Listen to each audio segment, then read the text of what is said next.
Minimalizm jest dla mnie kluczowy. Serwus moi drodzy, Kuba Śledczka z tej strony i witam Was w kolejnym odcinku.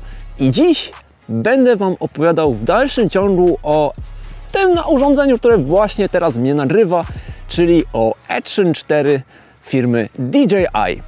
Spędziłem z tą kamerą już naprawdę kilka dobrych jazd. Jeździłem z nią w bardzo złych warunkach atmosferycznych, w świetnym słoneczku i pięknych warunkach tego przedwiośnia, które już jest za nami, no bo już wiosna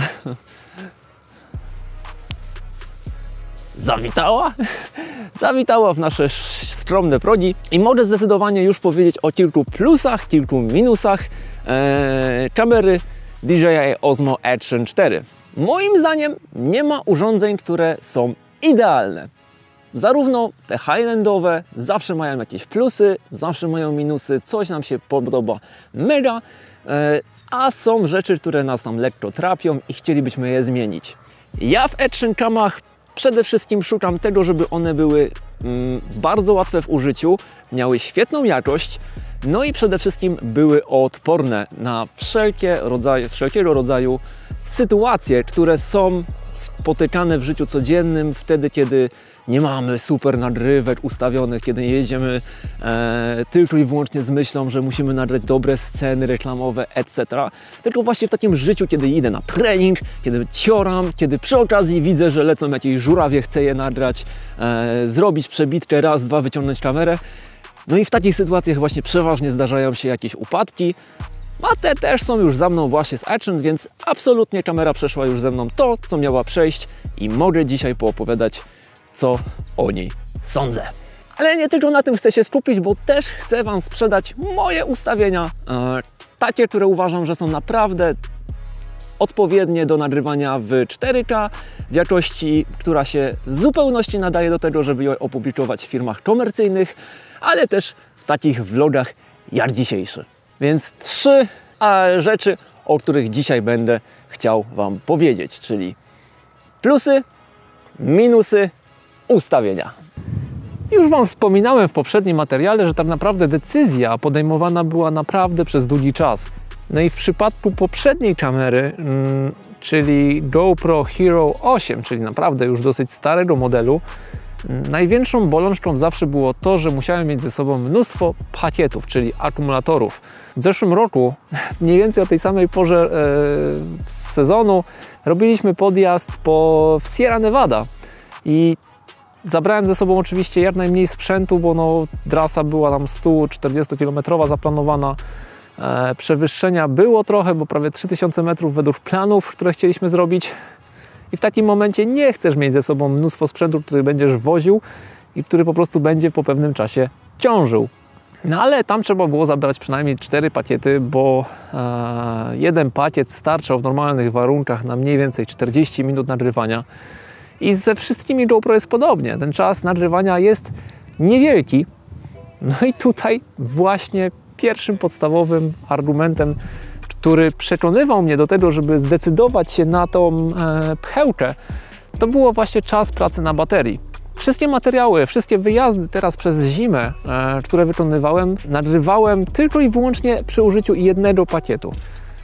Materiału ciągłego używania wychodziło przeważnie około godziny i dochodziłem mniej więcej tylko i wyłącznie do połowy zużycia akumulatora, co jest w ogóle fenomenalnym wynikiem, zwłaszcza, że było przecież zimno. To są temperatury od 0 do mniej więcej 4 stopni, kiedy jeździłem w styczniu, lutym. No to robi wrażenie. No i przede wszystkim daje taki psychiczny komfort, że nie musisz ze sobą targać wszystkiego, nawet jak Ci się skończy pierwszy pakiet, to jeszcze ze sobą mam zawsze kolejne 2, no bo zdecydowanie polecam kupować już zestaw Adventure Combo, gdzie macie od razu na start 3 akumulatory, drążek, selfie sticka, plus tam jeszcze jakieś inne akcesoria. No zdecydowanie mam komfort, że nie braknie mi akumulatora podczas nagrywek. Komfort psychiczny w przypadku używania GoPro kończył się też w momentach, kiedy naciskałem record, kamera się zacinała. Jedynym rozwiązaniem, żeby zrestartować kamerę, było przytrzymanie albo przyciska power przez ponad 10 sekund, albo wyciągnięcie akumulatora. Cholernie wkurzająca rzecz. Niejednokrotnie straciłem przez to jakieś nagranie sarem przebierających przez drogę, jakichś zwierząt, albo po prostu jakichś fajnych sytuacji, które wydarzały się w jeździe w grupie. Mega frustrujące. No i to kolejna rzecz, że eliminujące dla wielu osób używanie takiej kamery, bo jedziemy na przykład na coffee ride'zie, jedziemy w grupie, no i nie każdy ma ten komfort psychiczny, żeby jechać nagle bez trzymanki, wyciągać sobie pakiet, wymieniać go, wkładać z powrotem, albo właśnie bawić się w restartowanie kamery. I absolutnie tego nie polecam, jeżeli nie czujecie się komfortowo w jeździe bez trzymanki i tak dalej. No, film wiecie, tam jest o nauce techniki po zimie. Urządzenia DJI w ogóle nie mają z tym problemu. No, używam produktów już naprawdę kupę lat od marki DJI. Przeszedłem przez bardzo wiele dronów i teraz wkroczyłem w Action Cama i naprawdę jeszcze nie miałem sytuacji, żeby kamera się zacięła.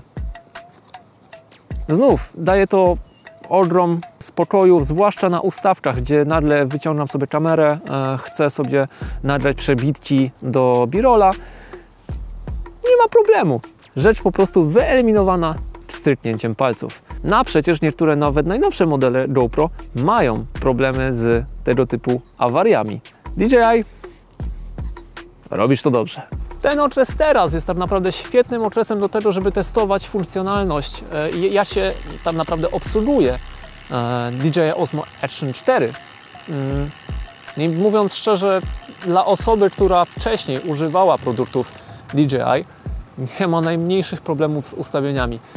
Wszystko jest bardzo zbliżone do tego, jak działa choćby nawet najnowszy DJI Mini 3 Pro, 4 Pro. Wszystkie nowe urządzenia DJI mają zbliżony interfejs. Opcji szukamy w podobnych miejscach. No i w zasadzie tak samo jest też w nowym Pocketie trójce, który miałem oczywiście w rękach. Nie ma problemu z znalezieniem odpowiedniej opcji. A fajne jest również to, że ekran działa naprawdę bardzo płynnie. I teraz w tym okresie, kiedy mamy rękawiczki na sobie, właśnie takie funkcjonalne podejście do ekranu jest bardzo, bardzo na plus w tej kamerce. No i nie da się nie poruszyć tematu jakości. No moim zdaniem jest naprawdę bardzo dobra, wystarczająca do tego, do jakich funkcji używamy kamery sportowej. Oczywiście ona nie zastąpi kamery zwykłej albo na przykład jakiegoś bezlusterka, w którym może nagrywacie w czasie jazdy, ale tak naprawdę nie oszukujmy się, to nie jest narzędzie, to nie jest urządzenie, które miałoby za cel wyeliminować używanie kamery lepszej jakości. Action Cama wyciągamy, nagrywamy nim, a jakość, w jakiej on nagrywa, ma spełniać minima, które sami sobie ustalamy i które są dla nas w jakimś poziomie akceptowalne. A dla mnie Action 4 naprawdę nagrywa ładne filmy. Ale tak jak Wam wspomniałem na początku, nie ma urządzeń idealnych. W zasadzie na ten moment mam tylko jedno zastrzeżenie do Action 4, a jest nim wytrzymałość. No niestety już zaliczył glebę. I to nie byle jaką, bo na jednym z ostatnich treningów wykonywałem nam ćwiczenia tempowe i leciałem sobie po wale nad Wisłą około 40 na godzinę. No i oczywiście wpadłem na pomysł, o kurczę, nagram się. No i co? No i los tak chciał. Kamera runęła, zrobiła sporo fikołków, podniosłem ją, no i na przebitce widzicie, jaki jest efekt. Z jednej strony to minus, bo moje poprzednie GoPro zrobiły tego typu gleby, no nie jestem w stanie nawet policzyć ile razy. A tutaj pierwsza gleba DJI i od razu no, pęknięta lekko osłona obiektywu. Na szczęście nie wpływa to na jakość obrazka, nie ma żadnych refleksów, to mnie cieszy.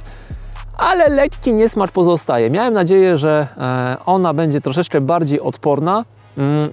Na szczęście osłona obiektywu jest wymienna, nie jest to wydatek ogromny, więc można go spokojnie wymienić. No i taka rzecz niestety mnie czeka. No po to są, żeby właśnie takie gleby zaliczały. Nie wiem, sprawdzam, czy będzie widać te sarny, które sobie tam z tyłu biegają.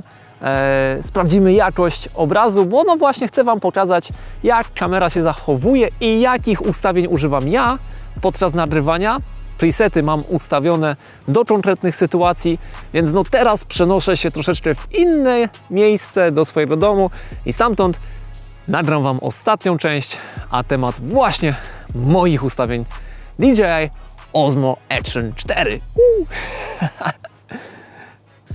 Muszę zacząć od tego, żeby w podstawowych ustawieniach zwrócić uwagę na kompresję wideo. Tutaj niezwykle ważne jest to, żeby był ustawiony heft. Więcej opcji tak naprawdę w głównym menu już nie potrzebujemy na pierwszy strzał, więc przejdźmy do moich customowych ustawień, których używam podczas jazdy. Custom 1 to tak naprawdę ustawienia do nagrywania B-rolla. No i przede wszystkim zawsze staram się nagrywać w ustawieniach ekspozycji automatycznych. Po lewej stronie pierwszą opcją jest ważne to, żeby w actionie ustawić sobie ekspozycję na plus 0,3 lub nawet plus 0,7. Ja przeważnie ustawiam na plus 0,3 w warunkach dobrego oświetlenia, a kiedy jest trochę bardziej pochmurno, wtedy troszeczkę sobie zwiększam na plus 0,7. Dodatkowo po prawej stronie widzicie ustawienia zakresu pracy ISO. Ja zazwyczaj ustawiam je pomiędzy 100 a 1600. Wyższe wartości powodują, że obraz w ciemnych zakamarkach, w ciemnych punktach zaczyna mocno siać i ziarno jest naprawdę mocno widoczne. Bardzo lubię w urządzeniach DJI opcję ustawiania autobalansu, to znaczy kiedy wychodzę na zewnątrz i mam warunki oświetleniowe jakie mam, żeby być pewnym, że autobalans jest dobrze ustawiony, wciskam sobie automatyczny white balance. Kamera dostosowuje parametry do panujących warunków, a potem klikając manual i potwierdź, te opcje zostają zachowane i cały czas pracuję już na jednym white balance po to, żeby potem w postprodukcji nie mieć problemu z synchronizacją kolorów. Tutaj widzicie bardzo dobrze, że cały czas nagrywam w opcji D-Log M. Dzięki temu, że wcześniej ustawiliśmy sobie kompresję wideo na heft, ta opcja się pojawia, no i ona pozwala nam właśnie nagrywać w płaskim profilu i potem w postprodukcji wyciągać zarówno z jasności, jak i z ciemnych elementów kadru naprawdę wiele szczegółów. Podczas nagrywania w C1 zawsze stosuję standardową ornistrową, bo dzięki temu obraz nie jest przerysowany, nie mamy efektu rybiego oka i ta opcja zdecydowanie należy do tych, którą bardzo sobie cenię. Oczywiście nagrywając w materiały do B-rolla stosuję 4K 16:9 plus do tego 60 later, dzięki temu mogę spokojnie materiał sobie spowalniać. Jako stabilizację używam podstawowej wersji Rocksteady. Custom 2 to ustawienie do nagrywania z siebie podczas jazdy, podczas mówienia, w czasie vlogów. No i tutaj posiłkuję się inną ilością klatek, bo stosuję 24. Kiedy nagrywam siebie i właśnie wjeżdżam w jakieś ciemniejsze strefy, jakiś las, albo po prostu pogoda się psuje i słońce zachodzi za chmury, chcę, żeby do matrycy dostawało się jak najwięcej światła. A dzięki temu, że stosuję 24 klatki, a kamera automatycznie może ustawiać trochę dłuższy czas naświetlania, a w efekcie tego kamera dostaje więcej światła. Im więcej światła, tym lepsza jakość obrazu. W przypadku nagrywania siebie używam stabilizacji Horizon Balancing. W poprzednim odcinku już Wam pokazywałem. Kamerę można odginać, machać nią nawet do 45 stopni, a horyzont i tak pozostanie w poziomie.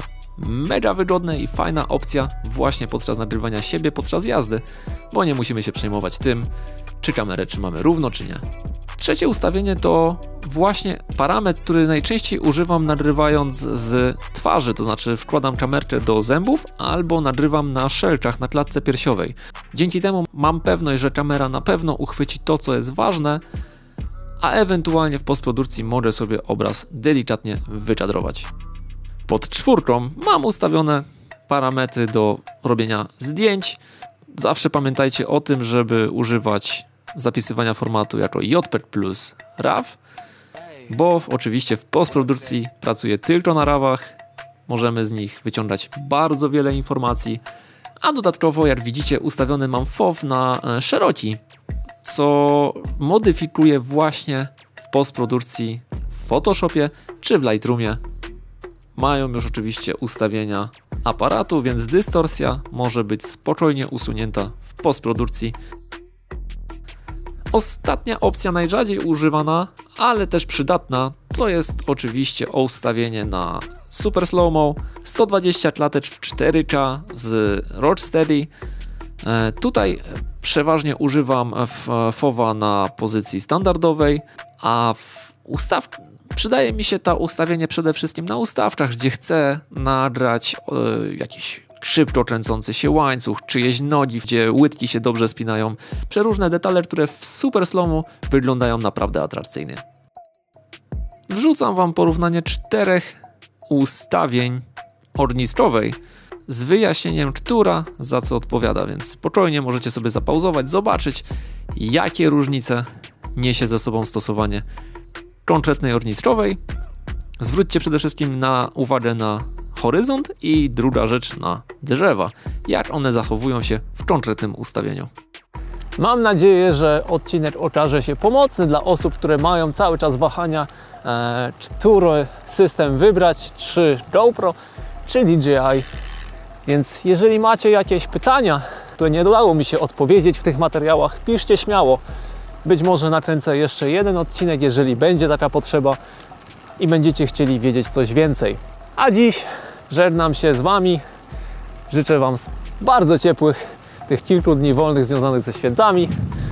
Wypoczywajcie i cieszcie się przebłyskami prawdziwej wiosny. Ciao! Do zobaczenia!